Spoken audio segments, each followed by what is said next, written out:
beda kasta dan diteror. Gadis biasa ini menikahi musuhnya demi balas dendam.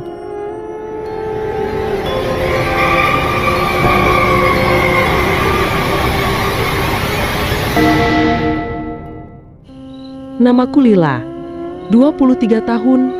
Kalau ada yang bertanya, siapa Lila? Mungkin jawaban paling jujur adalah perempuan biasa, sangat biasa. Dari desa Cibolang, nama yang bahkan tak tercantum di banyak peta digital. Hanya kumpulan rumah sederhana di tepi sungai yang sesekali meluap, dikelilingi kebun singkong dan deru mesin pabrik sepatu di kejauhan. Hidupku tak pernah mewah. Sejak kecil, ibuku, Bu Siti, berjuang sendirian setelah bapak meninggal.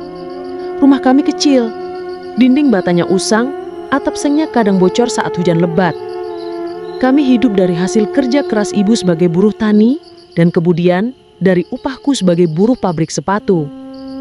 Sepatu-sepatu mahal yang ku pegang setiap hari, membersihkannya, mengepaknya ke dalam kotak berlabel merek luar negeri, terasa seperti ironi yang menusuk. Sepatu-sepatu itu mungkin berharga setara dengan upahku selama sebulan, atau bahkan lebih. Pabrik itu adalah neraka bising dan berdebu. 8 jam sehari, 6 hari seminggu. Deru mesin jahit, bau lem karet yang menyengat, teriakan mandor, dan kelelahan yang menempel di tulang. Tapi aku tak punya pilihan lain. Setiap lembar rupiah yang ku dapat sangat berarti, terutama untuk membeli obat ibuku. Bu Siti, beliau adalah segalanya bagiku. Ia mengidap paru-paru basah yang semakin parah dari tahun ke tahun. Batuknya semakin sering, nafasnya semakin pendek. Aku menghabiskan setiap waktu luangku merawatnya.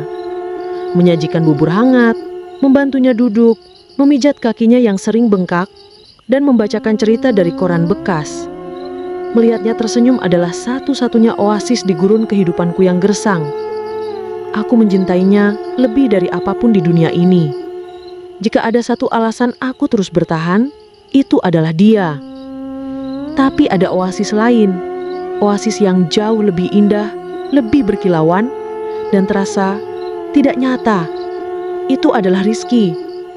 Aku bertemu Rizky di perpustakaan SMA. Aku yang saat itu sedang mencari buku pelajaran bekas, dan dia yang sedang mengerjakan tugas kelompok dengan teman-temannya. Dia dari SMA favorit di kota. Seragamnya rapi, rambutnya klimis, dan tatapan matanya hangat. Dunia kami seharusnya tak pernah bersilangan. Dia adalah putra tunggal pemilik salah satu perusahaan terbesar di provinsi ini. Aku hanya gadis desa Cibolang dengan seragam lusuh. Tapi entah bagaimana, mata itu bertemu. Senyum itu terlukis. Dia meminjamkan buku catatannya yang rapi padaku. Dia bertanya tentang mimpiku, yang saat itu terlalu sederhana untuk diceritakan. Dia mendengar, dan dia tidak pernah melihatku seperti orang lain melihatku. Sebagai anak desa yang miskin, dia melihat Lila. Hanya Lila. Hubungan kami tumbuh diam-diam, seperti tunas di celah batu. Kami bertemu di tempat-tempat tersembunyi, pojok perpustakaan yang sepi, warung kopi kecil di pinggir kota, atau di bawah pohon mangga di belakang sekolah senja. Rizky tidak pernah memaksaku menjadi orang lain. Dia menerima rumahku yang sederhana, ibuku yang sakit, bahkan bau lem dari pabrik yang kadang masih menempel di bajuku. Dia mencintaiku apa adanya, dan aku mencintainya dengan seluruh jiwaku. Dia adalah harapan, janji bahwa hidupku mungkin bisa lebih baik dari ini. Tapi setiap cerita cinta pasti punya antagonisnya. Dalam kisahku, dia adalah Bu Ratna, ibu Rizky. Pertama kali bertemu Bu Ratna adalah saat Rizky memberanikan diri mengajakku makan malam di restoran yang menurutku sangat mewah. Bahkan lantai restoran itu mungkin lebih mahal daripada seluruh isi rumahku. Bu Ratna datang terlambat, mengenakan gaun hitam yang elegan dan perhiasan yang berkilauan. Aura kekuasaannya memenuhi ruangan. Dia tersenyum sopan, tapi matanya meneliti dari ujung rambut sampai ujung kaki, mengukur, menilai, dan memutuskan dalam sepersekian detik bahwa aku tidak pantas. Percakapan itu terasa seperti sesi interogasi berbalut basa-basi. Jadi, Lila dari Cibolang ya? Oh, desanya. Ibu tahu, Banyak buruh di sana, kan? Nada suaranya lembut tapi kata-katanya seperti sabetan cambuk. Kamu kerja di pabrik sepatu, bagus sekali. Ketekunan adalah kunci. Dia tersenyum tapi matanya dingin. Rizky selalu berjiwa sosial. Senang melihatnya peduli pada kemajuan masyarakat. Setelah malam itu, hidupku berubah. Tidak langsung dramatis, tapi seperti air yang mengikis batu. Perlahan, Bu Ratna tidak pernah secara langsung melarang Rizky menemuiku. Itu akan terlalu terang-terangan untuk strateginya. Sebaliknya, dia menggunakan cara yang lebih halus, lebih mematikan. Dia mulai dengan saran lembut kepada Rizky. Sayang, kamu harus berpikir realistis. Masa depanmu ada di bisnis keluarga. Kamu butuh pendamping yang bisa mendampingi acara-acara penting, berjaring dengan klien, seseorang yang mengerti dunia kita. Lalu ada tekanan sosial. Setiap kali Rizky mencoba memperkenalkan aku kepada teman-temannya atau kerabatnya, Bu Ratna memastikan ada komentar sinis atau tatapan menghina yang dilontarkan. Aku sering merasa seperti ada noda di lantai yang harus dibersihkan. Aku mendengar bisik-bisik, tertawa tertahan dan tatapan kasihan yang terasa seperti penghinaan terbesar. Kasihan ya Rizky, selera gadisnya kok begini? Pasti cuma numpang hidup kan? Hati-hati loh, cowok kaya itu banyak yang incar.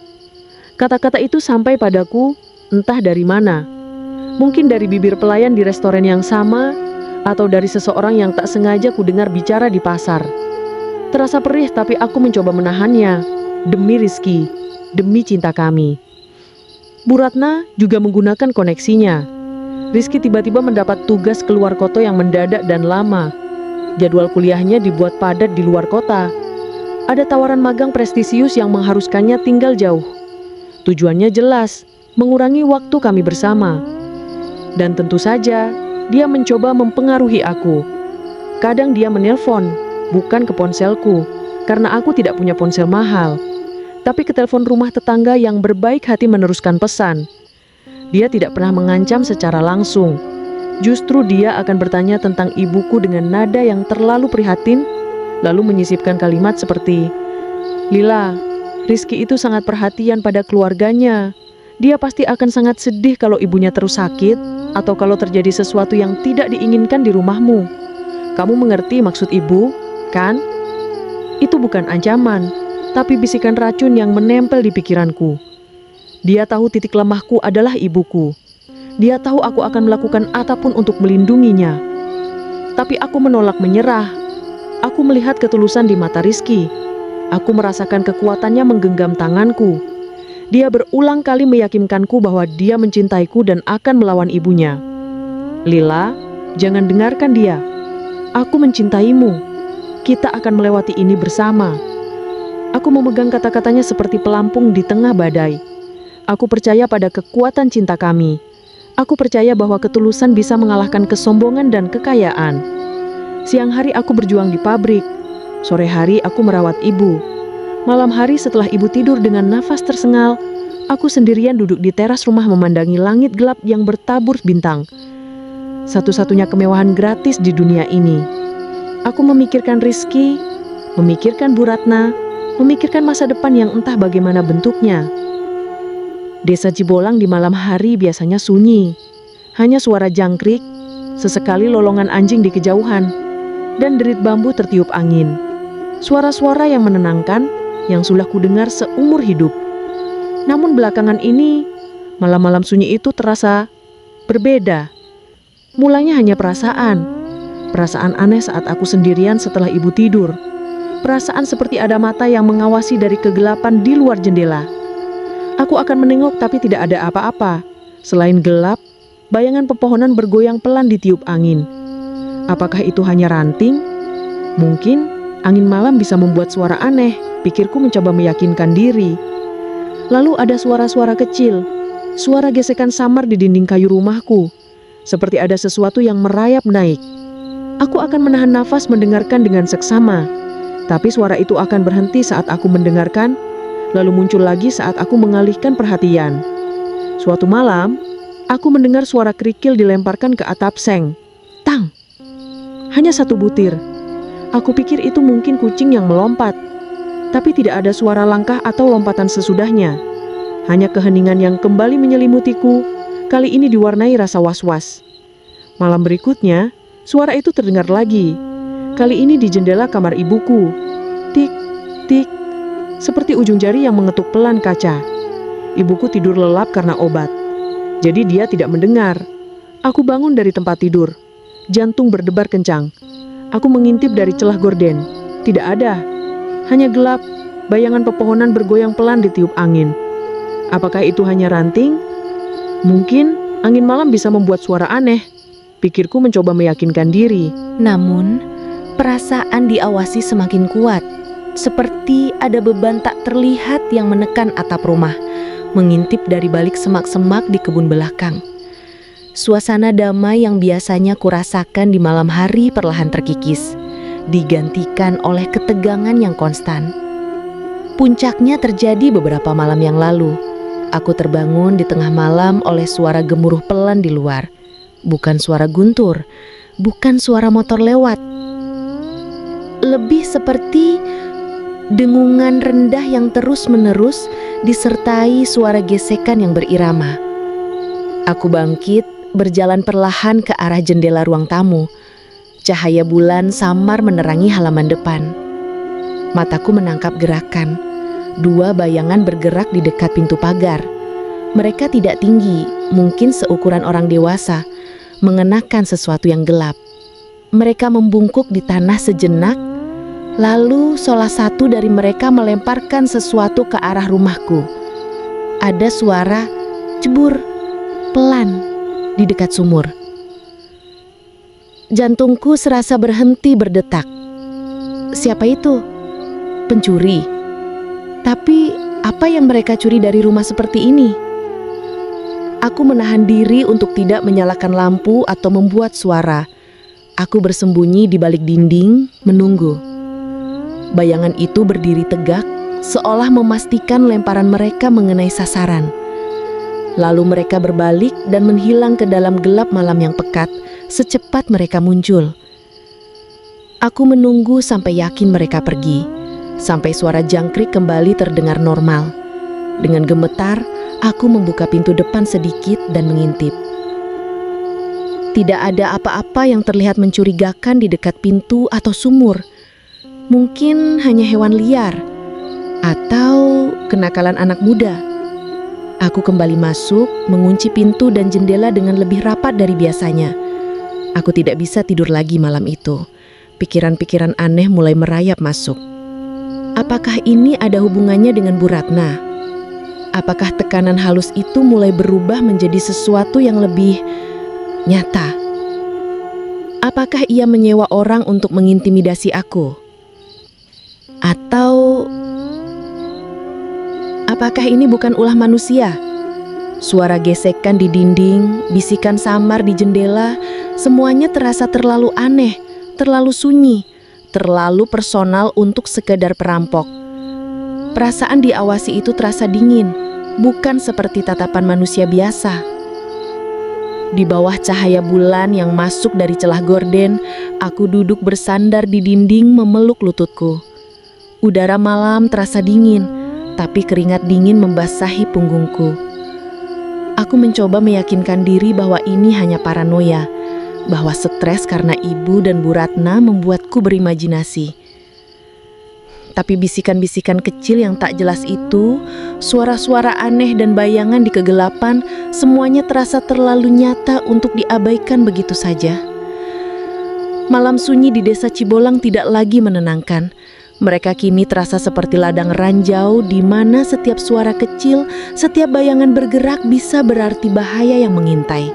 Dan aku, perempuan biasa, tidak tahu apa yang sebenarnya sedang mengintai di luar sana. Aku hanya tahu satu hal, rasa takut itu baru saja memulai. Malam-malam sunyi itu tidak bertahan sunyi. Bisikan samar yang kurasa di sudut jendela, suara langkah tanpa wujud di lantai atas padahal hanya ada kami berdua, semuanya perlahan berubah menjadi sesuatu yang lebih nyata dan mengerikan. Dimulai dari hanya suara gesekan kecil di dinding kayu rumah kami. Terasa seperti kuku panjang yang menggaruk perlahan berpindah dari satu sudut ke sudut lain. Aku mencoba meyakinkan diri itu hanya tikus atau mungkin angin yang bermain dengan atap seng yang longgar. Tapi suara itu terlalu ritmis, terlalu disengaja. Lalu satu malam saat aku baru saja terlelap setelah mengurus ibu yang batuk-batuk tak henti, suara brak keras membuatku terlonjak bangun. Jantungku berdebar kencang, nafasku tersengal. Itu suara seperti batu besar yang menghantam sesuatu yang rapuh. Aku segera beringsut turun dari ranjang, mengendap-ngendap ke jendela depan. Di luar gelap gulita, hanya diterangi sedikit cahaya bulan yang tertutup awan. Kupikir aku melihat siluet bergerak cepat di balik pohon mangga di halaman. Tubuhku kaku karena takut. Keesokan paginya kami menemukan kaca jendela di dekat pintu masuk retak dan sebuah batu seukuran kepalan tangan terletak di teras.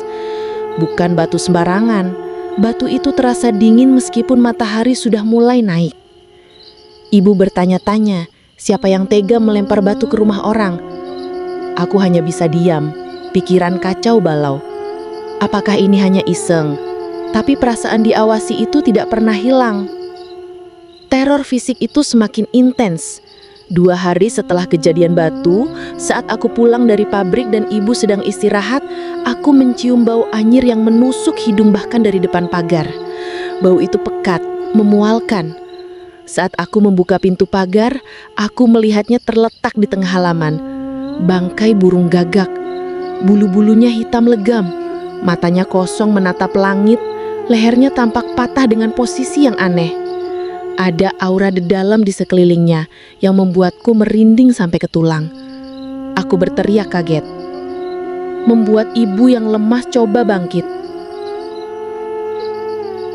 Aku segera membersihkan bangkai itu, menyingkirkannya jauh-jauh dan mencuci halaman berulang kali. Tapi bau itu seolah menempel di udara, di ingatanku. Kenapa burung gagak? Burung yang identik dengan pertanda buruk, kematian, dan sihir. Perasaanku yang awalnya hanya takut kini bercampur dengan ngeri. Ini bukan hanya intimidasi. Apakah ada sesuatu yang lain, sesuatu yang lebih gelap yang mereka gunakan untuk membuatku pergi? Aku menceritakan semuanya pada Rizky lewat telepon. Suaraku bergetar. Rizky mendengarkan dengan pasien. Kemarahan terasa dalam nada bicaranya. Dia tidak meragukanku sama sekali. Itu nggak mungkin cuman iseng, Lili. Ini ada yang nyuruh. Aku tidak perlu bertanya siapa yang dia maksud. Nama Bu Ratna terasa tergantung di udara di antara kami meskipun kami tidak mengucapkannya. Rizky langsung bertindak. Keesokan harinya, dia datang ke rumahku saat aku sedang istirahat makan siang dan memasang kamera CCTV kecil di sudut teras menghadap ke halaman dan pintu depan. Dia juga memasang satu lagi di belakang rumah. Nanti kalau ada apa-apa lagi, kita punya bukti, Lili, katanya sambil mengusap rambutku. Matanya penuh kekhawatiran. Aku gak mau kamu takut sendirian. Malam itu aku tidak bisa tidur. Setiap suara kecil membuatku menegang. Udara terasa berat dan dingin. Aku duduk di ruang tengah sesekali melirik ke arah jendela. Ibu tidur pulas berkat obat yang aku berikan, tidak menyadari kengerian yang kurasakan. Sekitar pukul 2 pagi, suara itu datang lagi. Bukan gesekan, bukan lemparan. Kali ini suara langkah kaki. 2 pasang langkah kaki terdengar berat di tanah mendekati pagar depan. Jantungku berdebar keras. Aku segera meraih ponsel, membuka aplikasi CCTV yang sudah dipasang Rizky. Gambarnya agak buram karena gelap, tapi cukup jelas untuk melihat 2 sosok berbalut pakaian gelap, muka mereka tertutup kain hitam. Mereka berhenti di depan pagar. Salah satu dari mereka mengangkat sesuatu yang gelap dan terkulai. Lalu dengan gerakan cepat, mereka melempar itu melewati pagar ke halaman. Terdengar suara pluk yang rendah. Sosok itu segera berbaling dan lari menghilang dalam kegelapan malam yang pekat. Secepat mereka muncul, Aku menunggu sampai yakin mereka pergi, sampai suara jangkrik kembali terdengar normal. Pagi harinya, dengan rasa ngeri yang luar biasa, aku memberanikan diri memeriksa. Ya, itu bangkai kacing. Bulunya hitam, tubuhnya dingin dan kaku. Ada sesuatu yang terikat di lehernya. Kain kecil berwarna merah. Simbol apa ini? Intimidasi macam apa lagi ini? Air mataku menetes. Ini sudah tidak lagi soal uang atau status. Ini sudah masuk ke ranah teror yang keji, menargetkan kedamaian dan bahkan mungkin keselamatan kami. Aku mengirimkan rekaman CCTV itu ke Rizky. Dia langsung menelponku. Suaranya penuh amarah. Aku tahu siapa ini, Lili. Katanya nada tajam.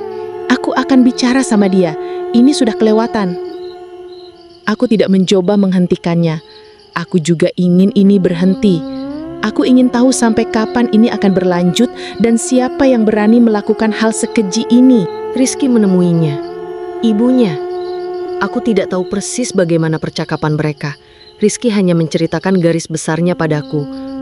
Dia menunjukkan rekaman itu. Menanyakan langsung apakah ibunya yang menyuruh orang melakukan teror-teror itu. Rizky bilang Bu Ratna tidak membantah dengan tegas.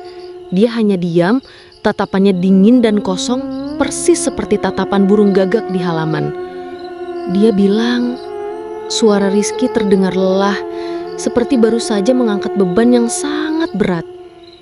Dia bilang kalau aku terus-terusan membela kamu, terus berhubungan sama kamu, aku akan kehilangan semuanya. Aku terkesiap. Kehilangan semuanya? Apa maksudnya? Harta, warisan, atau ada ancaman lain yang lebih buruk? Ancaman itu tidak hanya untuk Rizky, tapi juga untukku, untuk ibuku. Lil, aku gak peduli sama ancaman itu, kata Rizky buru-buru. Aku cuma mau kamu aman. Aku akan cari cara supaya teror ini berhenti. Tapi aku tahu, ini tidak akan berhenti selama aku masih berada di dekat Rizky. Keberadaanku adalah pemicunya. Keberadaanku di hatinya adalah alasannya. Dan ancaman itu terasa semakin nyata. Teror itu semakin meningkat, semakin pribadi. Kemudian puncaknya datang. Tidak lagi di malam hari, tidak lagi di rumah yang sepi, tapi di tempat yang seharusnya aman. Bu Ratna memiliki kolega bisnis bernama Pak Budi, yang punya anak bernama Andi. Aku pernah bertemu Andi sekilas di salah satu acara keluarga Rizky yang terpaksa ku ikuti dulu.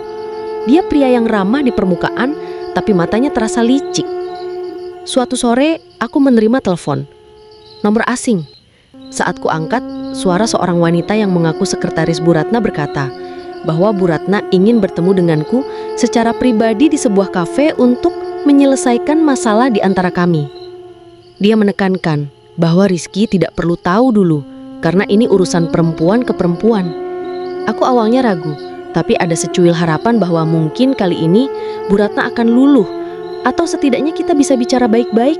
Bodohnya aku. Aku datang ke kafe itu. Ternyata kafe itu sepi.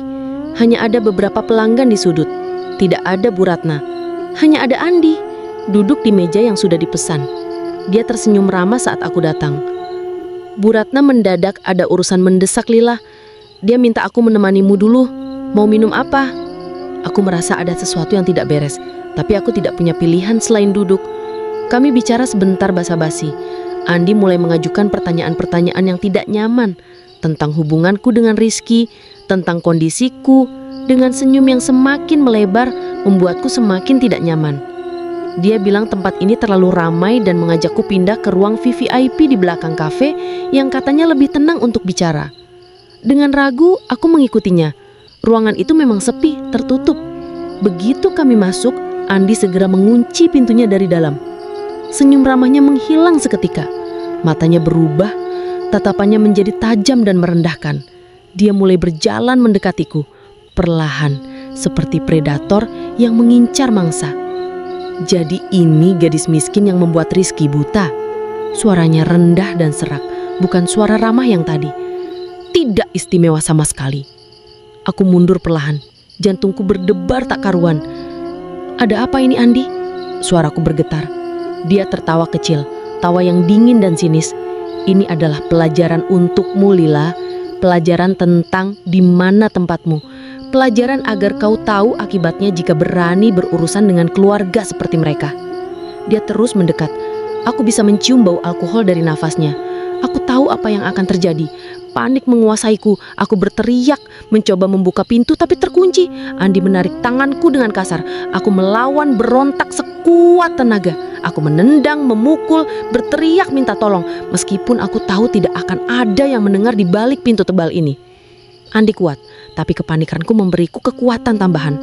Aku berhasil melepaskan diri sesaat, meraih vas bunga di meja terdekat dan melemparkannya ke arahnya. Vas itu pecah berantakan. Andi mengumpat, terganggu sejenak. Cukup waktu bagiku. Aku melompat ke arah jendela yang tertutup gorden tebal. Aku tidak tahu apakah bisa dibuka, tapi ini satu-satunya harapan. Dengan gemetar, aku membuka kuncinya. Jendela itu menghadap ke gang sempit di belakang KC. Aku tidak peduli seberapa tinggi, aku harus keluar. Saat Andi mencoba meraihku lagi, aku sudah berhasil membuka jendela dan setengah melompat keluar.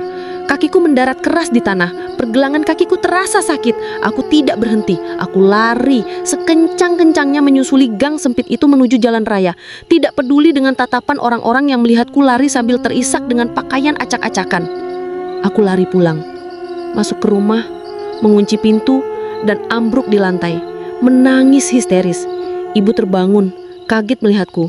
Aku memeluknya erat, tidak bisa mengucapkan sepatah kata pun. Malam itu, setelah tenang sedikit, aku duduk di samping ibu yang sudah tidur kembali. Tanganku masih tenger gemetar.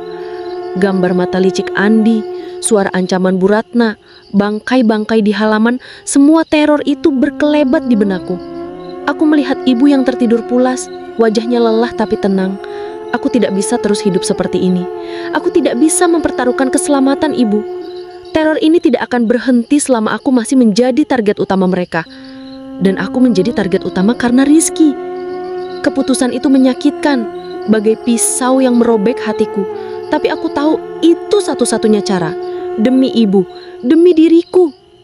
Aku menelepon Rizky. Dia panik karena aku menghilang setelah kejadian di kafe. Ternyata Andi menghubunginya dan berbohong, mengatakan aku tiba-tiba pergi tanpa alasan. Rizky mau datang saat itu juga, tapi aku mencegahnya. Ketemu besok Rizky, suaraku datar. Tanpa emosi, meskipun di dalam aku hancur. Di tempat biasa. Besoknya kami bertemu di taman yang sering kami datangi. Rizky langsung memelukku erat, bertanya apa yang terjadi, kenapa aku menangis semalam, dan dia tidak percaya cerita Andi.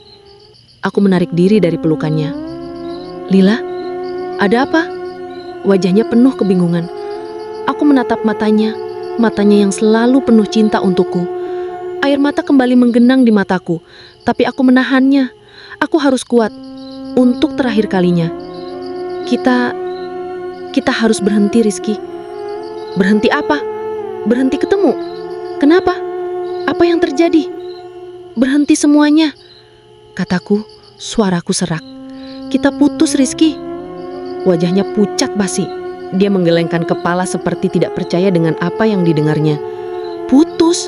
Lil, kamu ngomong apa? Gara-gara ibuku, gara-gara teror itu, kita bisa hadapin sama-sama. Tidak, Rizky, kita tidak bisa. Kamu tidak melihatnya. Semakin kita bersama, semakin buruk semuanya. Ibuku sakit-sakitan. Aku tidak bisa terus hidup dalam ketakutan. Terus was-was setiap malam, takut ada apa-apa terjadi pada ibu. Takut ada apa-apa terjadi padaku. Tapi aku akan melindungimu. Aku akan memastikan kamu aman.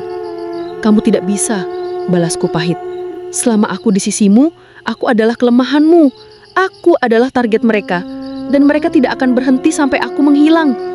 Aku melihat rasa sakit yang luar biasa di matanya. Dia mencoba meraih tanganku, tapi aku mundur. Lila, jangan gini.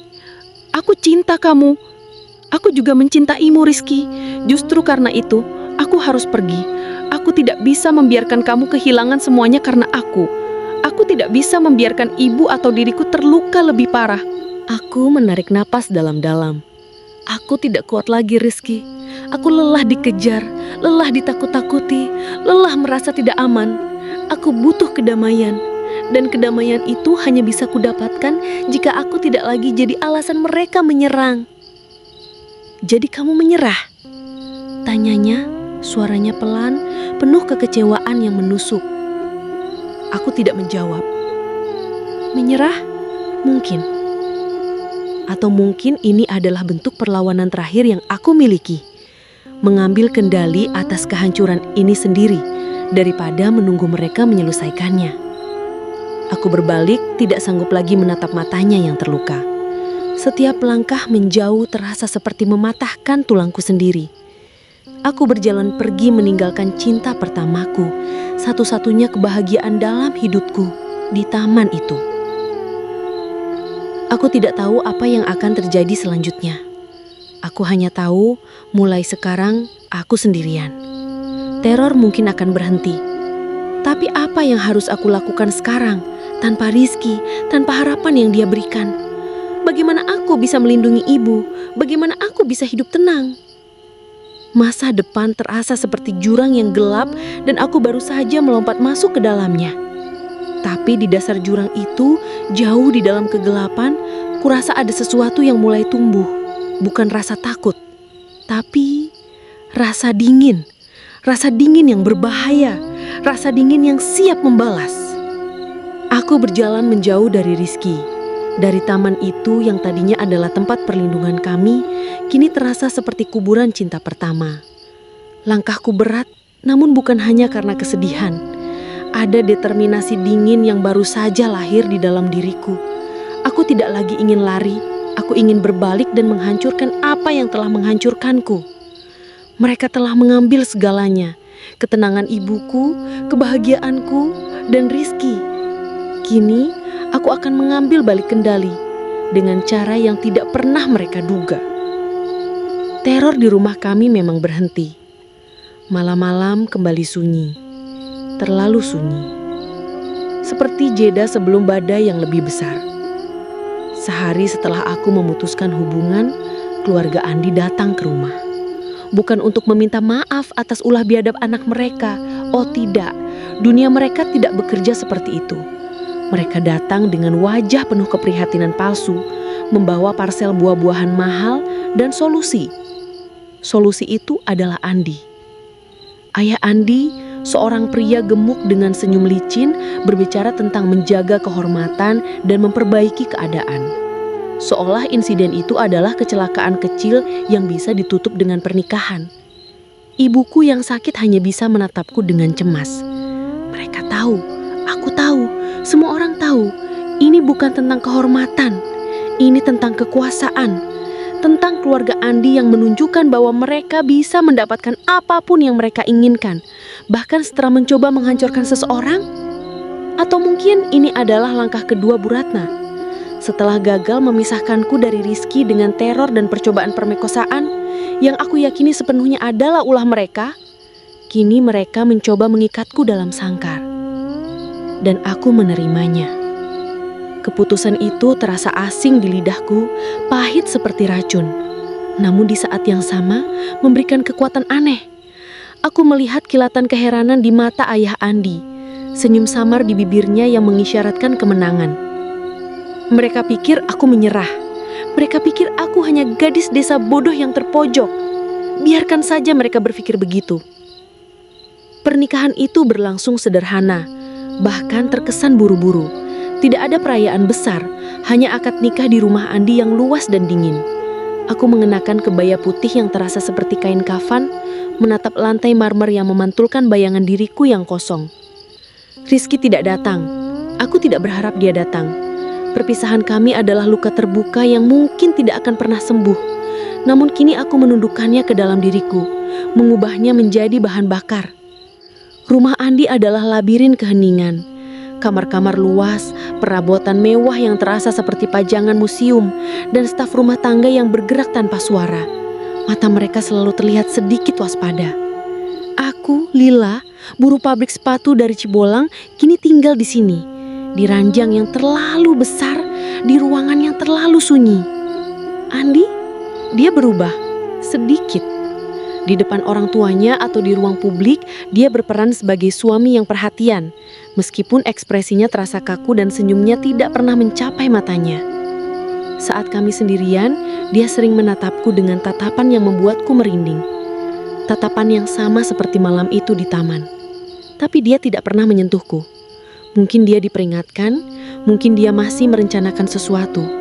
Aku tidak tahu. Aku hanya tahu setiap detiknya di dekatnya terasa seperti berjalan di atas pecahan kaca. Aku hidup dalam ketenangan palsu. Tersenyum saat dibutuhkan, mengangguk, berbicara secukupnya. Di balik mata yang terlihat lelah, aku adalah mesin yang berpikir, mengamati dan menunggu. Bagian terpenting dari rencanaku mulai seminggu setelah pernikahan.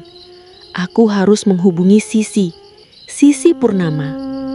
Nama itu melayang dalam gosip di lingkungan mereka. Mantan pacar Andi, seorang gadis cerdas dari keluarga yang cukup berada, yang karirnya dihancurkan oleh keluarga Andi setelah dia berani menolak dan mengancam akan membongkar bisnis gelap mereka. Ceritanya bagikan dongeng horor di kalangan sosialita Jakarta. Menemukan Sisi tidak mudah. Keluarga Andi memastikan dia menghilang dari peredaran. Tapi aku punya koneksi yang tidak mereka duga. Seorang teman lama dari SMA yang kini bekerja di sebuah butik mewah yang sering dikunjungi sosialita. Memberiku nomor telepon Sisi, lengkap dengan peringatan. Hati-hati Li, dia punya banyak cerita. Tapi dia juga...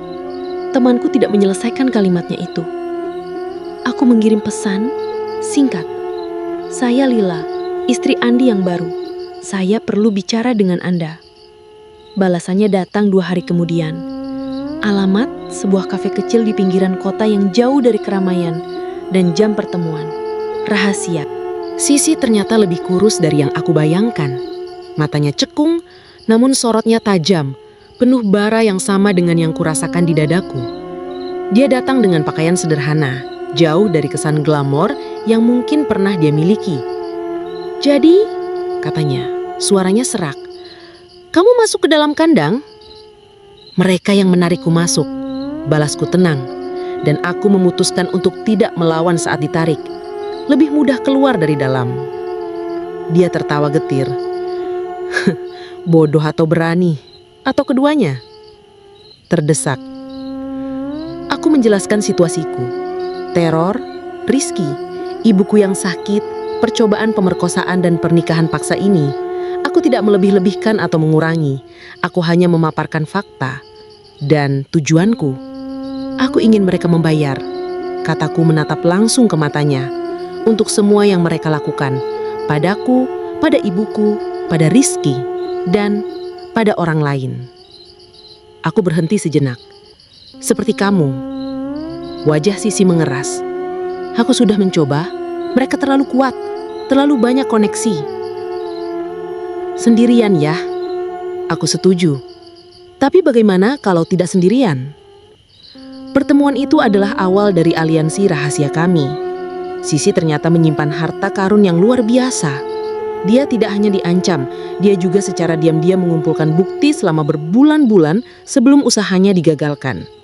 Dia memiliki rekaman percakapan telepon, salinan email, dokumen transaksi keuangan yang mencurigakan, foto-foto pertemuan rahasia, dan yang paling mengerikan, rekaman suara intimidasi yang dilakukan Andi dan ayahnya terhadap beberapa pengusaha kecil yang menolak bergabung dalam skema mereka.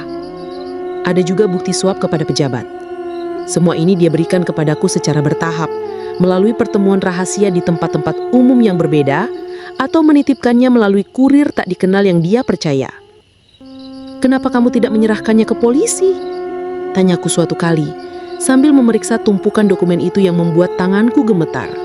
Sisi tersenyum pahit. Kamu pikir aku tidak mencoba? Dokumen-dokumen ini hilang. Laporan polisi tidak cukup bukti. Pengacara yang aku sewa mendadak mundur setelah mendapat peringatan. Mereka punya mata dan telinga di mana-mana, Lila. Mereka bukan hanya kaya, mereka berbahaya. Itu sebabnya aku di dalam, kataku, melipat dokumen itu. Aku bisa melihat dari dekat, mencari celah yang tidak terlihat dari luar. Kehidupan di rumah Andi adalah latihan konstan dalam penipuan. Aku menghabiskan berjam-jam di kamarku, meninjau bukti-bukti itu. Membaca email tentang penggelapan pajak, mendengarkan rekaman suara ancaman yang membuat bulu kuduku berdiri, melihat foto-foto koper isi uang yang berpindah tangan. Semakin banyak yang aku lihat, semakin jelas gambaran kebejatan mereka. Ayah Andi adalah otak bisnis gelap itu. Andi adalah kaki tangannya yang kasar. Dan Bu Ratna adalah pengatur yang memastikan semuanya berjalan mulus di balik layar sosial. Kemudian, Sisi memberikanku paket terakhir. Sebuah folder digital terenkripsi. Ini yang paling berbahaya, kata Sisi saat menyerahkannya kepadaku melalui sebuah flash drive kecil. Kami bertemu di taman kota, duduk berjauhan di bangku yang berbeda. Ini tentang apa? Tentang seorang jurnalis investigasi. Bisik Sisi, suaranya terdengar tegang. Dia hampir mengungkap semuanya beberapa tahun lalu. Dokumen ini isinya bagaimana mereka membungkamnya, bukan hanya karirnya. Pulang ke rumah Andi, aku menunggu hingga larut malam. Andi sudah tidur di kamarnya terpisah. Syukurlah, ibunya yang kadang menginap juga sudah terlelap. Aku duduk di depan laptop di ruang kerjaku, yang sebenarnya adalah perpustakaan yang jarang dipakai. Memasukkan flash drive itu. Kata sandinya Sisi berikan melalui SMS yang langsung aku hapus. File-file itu terbuka. Video, audio, dokumen. Aku menonton rekaman video buram dari kamera tersembunyi. Itu menunjukkan sebuah gudang. Di dalamnya, Andi dan beberapa orang lainnya sedang berurusan dengan seseorang yang diikat di kursi. Aku tidak bisa melihat wajahnya dengan jelas. Namun suara jeritan itu. Lalu ada rekaman suara. Percakapan dingin antara ayah Andi dengan seseorang yang sepertinya adalah eksekutor. Mereka membahas pekerjaan yang selesai. Ada referensi samar tentang membuatnya terlihat seperti kecelakaan. Dan yang terakhir, sebuah file teks. Rincian, nama, tanggal, modus operandi, nama jurnalis itu, dan bagaimana mereka memastikan dia tidak pernah bicara lagi. Aku terkesip, menutup mulutku dengan tangan agar tidak mengeluarkan suara. Ini bukan hanya kejahatan finansial atau sosial. Ini pembunuhan. Mereka adalah pembunuh.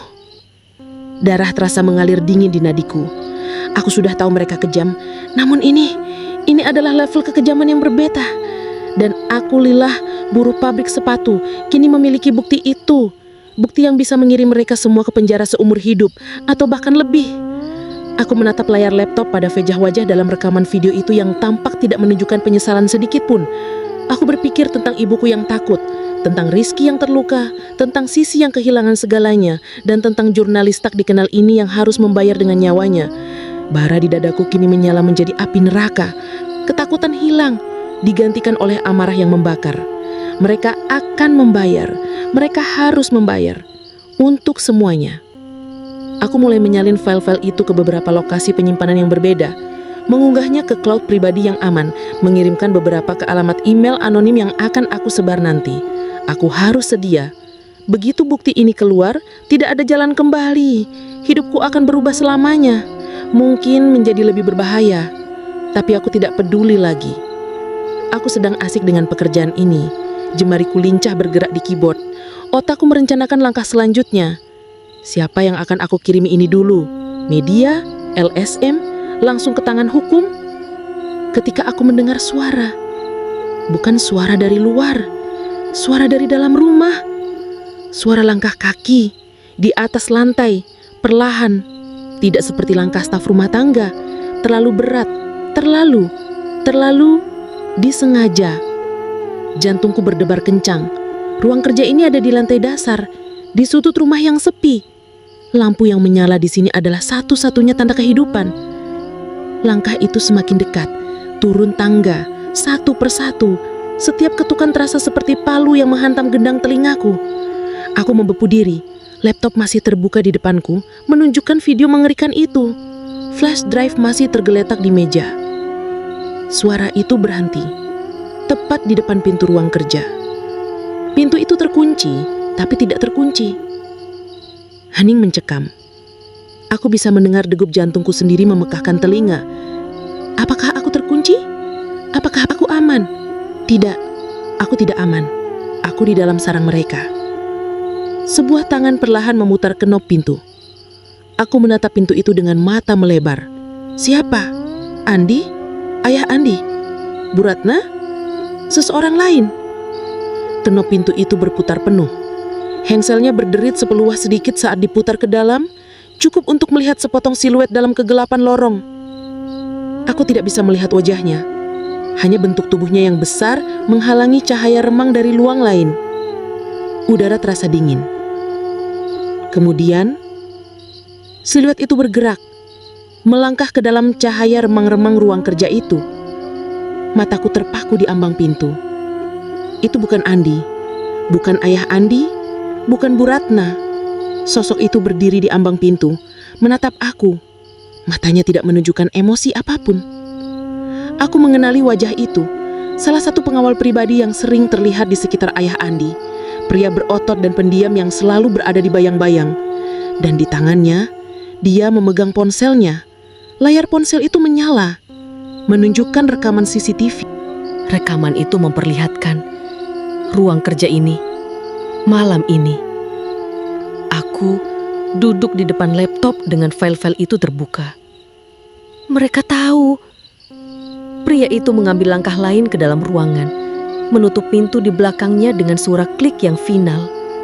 Lampu di ruangan itu tiba-tiba padam. Aku menjerit, tapi suara itu tercekat di tenggorokanku. Hanya kegelapan dan suara langkah yang mendekat. Aku tidak bisa melihat apapun, hanya merasakan kehadiran yang mengancam. Aku mencoba meraih sesuatu, apa saja, laptop, flash drive. Sebuah tangan besar meraih pergelangan tanganku. Cengkeramannya sangat kuat. Aku berteriak, meronta, mencoba membebaskan diri. Tapi itu sia-sia. Tangannya bagaikan belenggu baja. Suara berat dan datar terdengar di kegelapan. Nyonya Andi, katanya, suaranya tidak beremosi sama sekali, namun terasa dingin sampai ke tulang. Tuan besar ingin bicara dengan Anda. Dan kemudian aku merasakan sentakan keras di belakang kepalaku. Dunia berputar. Kegelapan menjadi total. Kesadaran menghilang. Aku tidak tahu apa yang akan terjadi padaku. Tapi aku tahu, pertarungan untuk bertahan hidupku baru saja dimulai di dalam sarang musuh yang berlumuran darah. Dan mereka baru saja menemukan aku bukan lagi sekadar mangsa. Cengkeraman itu nyata, dingin dan sekuat besi. Jantungku berdebar tak karuan di dada, berpacu liar dalam kegelapan total. Otakku memerintahkan tubuhku untuk meronta, menjerit, apapun. Tapi udara terasa menipis, suara tercekat di tenggorokanku. Ini bukan hantu, bukan langkah kaki tanpa wujud. Ini adalah tangan manusia, dan ketakutan yang ditimbulkannya jauh lebih mengerikan. Suara berat dan datar itu kembali. Nyonya Andi, Tuan Besar ingin bicara dengan Anda. Tuan Besar? Tenggorokanku sakit saat aku akhirnya bisa mengeluarkan suara. Siapa lagi Tuan Besar di rumah ini kalau bukan Andi? Tapi suara itu bukan suara Andi. Lebih berat, lebih kasar. Tangan lain mencengkram lenganku. Aku diseret, kakiku tersandung di karpet. Kegelapan berputar-putar. Aku hanya bisa pasrah. Tubuhku ditaring melalui lorong yang terasa asing dalam gelap, menuju tempat yang tak kuketahui. Aku bisa mendengar napasku yang terengah-engah dan suara langkah kaki berat di belakangku. Setidaknya ada 2 orang. Mereka berhenti. Udara terasa berbeda, lebih pengap. Sebuah pintu didorong terbuka. Aku didorong masuk. Klak! Lampu menyala, menyilaukan mataku yang terbiasa gelap. Aku mengerjap, mencoba mengenali ruangan itu. Ruang kerja Andi. Aku berdiri di tengah ruangan yang mewah tapi terasa dingin. Di belakang meja kerjanya yang besar, duduk Andi. Wajahnya pucat pasi, matanya melotot ke arahku. Tapi bukan kemarahan yang mendominasi, melainkan kepanikan murni. Di sampingnya, berdiri seorang pria bertubuh besar dengan wajah tanpa ekspresi yang tadi bicara padaku. Dia, suara Andi serak. Dia yang mengirimnya? Pria bertubuh besar itu mengangguk singkat. Apa yang kau kirim, Lila? Andi membentak, suaranya pecah. Dia tidak lagi berpura-pura tenang. Topengnya tanggal, yang tersisa hanya seorang pengecut yang ketakutan. Aku tahu apa yang dia maksud. Itu artinya, Itu artinya paket data yang aku kirimkan melalui jalur belakang sisi sudah sampai. Rasa takut masih mencekikku, tapi mendengar kepanikan dalam suaranya, melihat wajahnya yang kehilangan kendali, memberiku sedikit kekuatan yang rapuh, aku mencoba membuat suaraku stabil. Kau tahu apa? Semua kebenaran, semuanya. Wajah Andi berubah merah padam. Kau jalang rendahan, beraninya kau. Aku sudah memberikanmu segalanya. Tempat ini, nama baikku, nama baik palsu. Sama seperti bisnismu, sama seperti dirimu. Dia berdiri, mencondongkan tubuh ke depan di mejanya, tangannya mengepal. Kau tidak tahu apa yang kau lakukan, ini akan menghancurkan kita semua. Bagus, kataku, dan kali ini ada ketenangan yang menakutkan dalam diriku. Bukan ketenangan palsu seperti saat menjadi istrinya, tapi ketenangan yang datang dari fakta bahwa pertarungan ini akan segera berakhir, apapun hasilnya untukku. Dia ingin meraihku, tapi pria bertubuh besar itu menahan tangannya dengan tatapan memperingatkan. Bagaimana? Gumam Andi, lebih kepada dirinya sendiri, tampak bingung. Bagaimana kau bisa melakukannya? Aku mengawasimu, ibuku mengawasimu. Aku tidak menjawab. Biarkan dia tenggelam dalam tebakannya sendiri.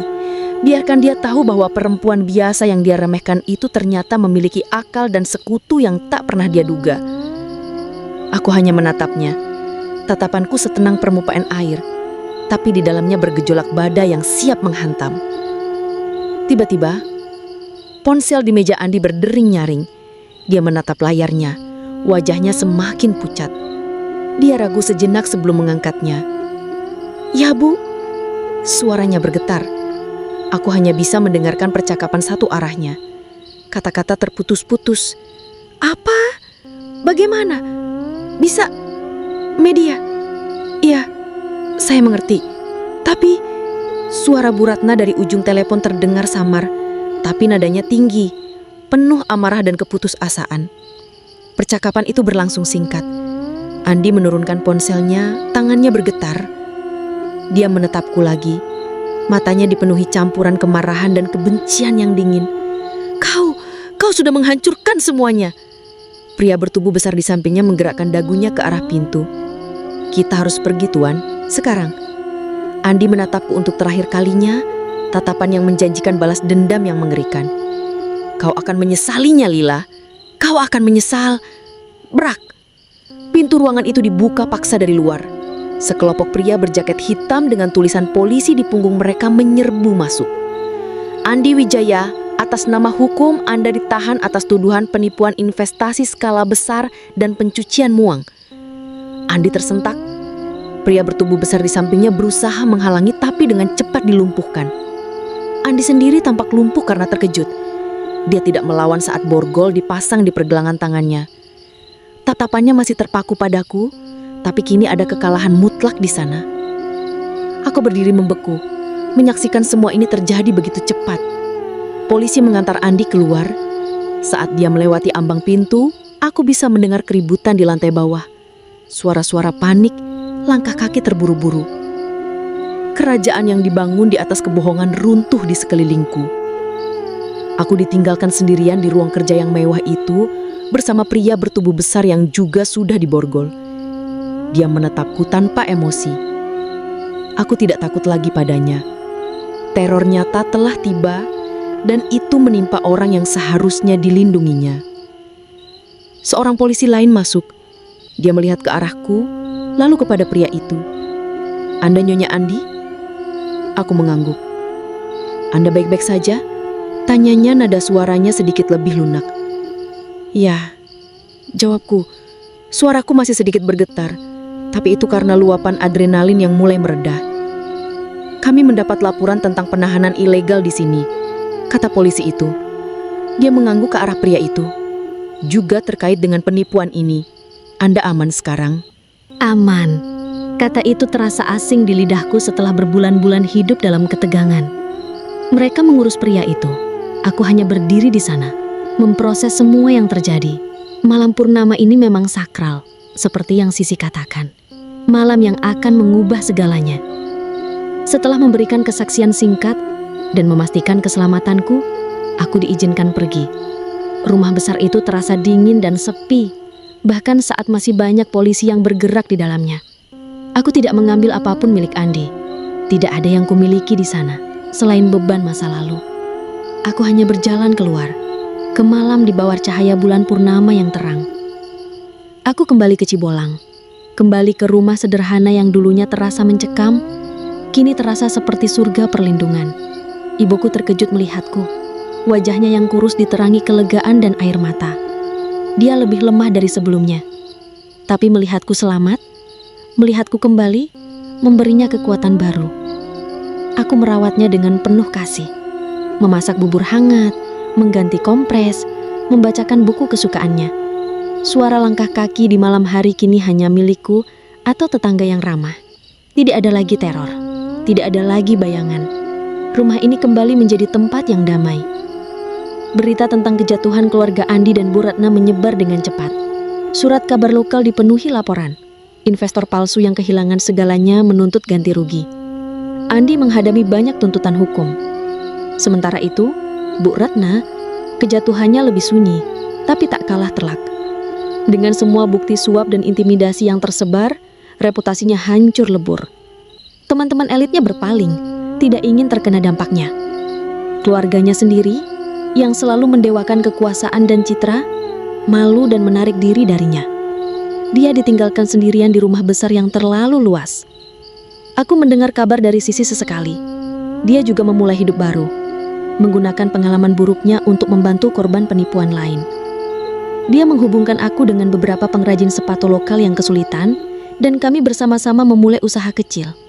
Liles Soles, namaku di depan toko sederhana kami. Kami menjual sepatu handmade yang nyaman dan unik. Itu bukan bisnis besar, tapi itu milik kami. Itu dibangun dengan keringat dan ketegatan, bukan kebohongan. Hari-hari berlalu menjadi minggu, lalu bulan. Ibuku perlahan membaik. Dia bisa duduk di teras, tersenyum melihatku sibuk di toko. Kedamaian itu berharga, rapuh, tapi nyata. Suatu sore Sisi datang ke toko dengan wajah muram.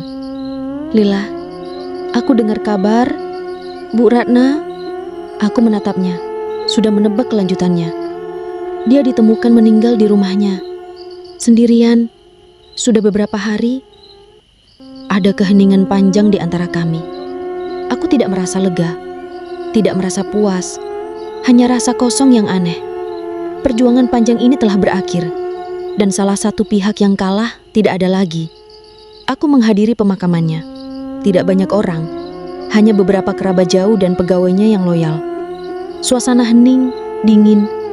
Aku berdiri di kejauhan, di antara pepohonan, mengamatinya. Tidak ada air mata dari siapapun. Pergantiannya, seperti hidupnya di akhir, penuh kesepian. Kemudian aku mendengar tentang surat itu. Ditemukan di samping jenazahnya. Dibacakan singkat saat pemakaman. "Maafkan aku, Lila. Aku terlalu takut kalah. Tapi ternyata akulah yang paling kalah." Kata-kata itu menghantuiku. Takut kalah. Bukankah itu ironis? Dalam usahanya untuk menang, dia kehilangan semuanya. Kekuasaan, kehormatan, keluarga, dan pada akhirnya dirinya sendiri dalam kesendirian. Malam itu aku pergi ke bukit kecil di belakang rumah, tempat aku sering merenung di masa lalu.